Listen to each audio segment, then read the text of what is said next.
Araw-araw, napakaraming tao nagsusuot ng mga printed na damit or yung mga may design. Pero di nila alam kung paano ginagawa to. Kaya tara, pakita ko sa inyo. So, syempre, kailangan natin ng screen frame.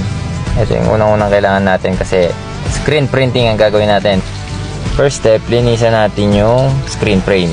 Sabunin nyo lang ng dishwashing soap, tapos banlawan nyo lang ng maigi. Kasi pagtapos nito, emulsion coating na tayo. So yan, nilagyan ko lang siya ng one coat kada side, sa print side tsaka sa ink side. Kasi dyan natin nilalapat yung design natin, tapos i-expose natin siya sa exposure box para maging stencil na siya at magamit na para sa printing. Ayan yung exposure unit natin. So basically ilaw lang yan tsaka salamin.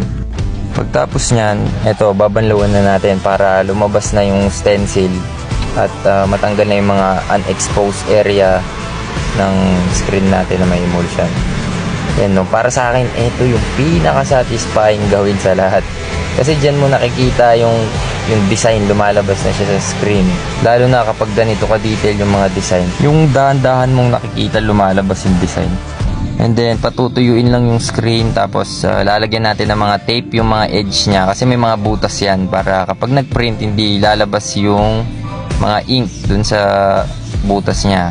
So yan, tinakpan ko lang lahat ng tape yung mga edge niyan. Tsaka may mga ibang part, ibang area siya na may butas. So tinakpan ko lang din ng mga maliit na tape. At yun, so wakas printing na. Ito, lagay na tayo ng shirt sa line table natin. And boom! Printing na tayo. So yan, ganyan lang. Hagurin mo lang yan, yung ink, para lumabas siya dun sa mga butas ng stencil natin. By the way, marami pang klase ng printing or yung paglalagay ng design sa damit. Merong sublimation printing, direct to film, direct to garments, tsaka marami pang iba. Pero so far, sa lahat ng mga na-try ko na type of printing, etong screen printing ang the best. Talagang kung quality yung usapan, kung price yung usapan, screen printing talaga yung sagot.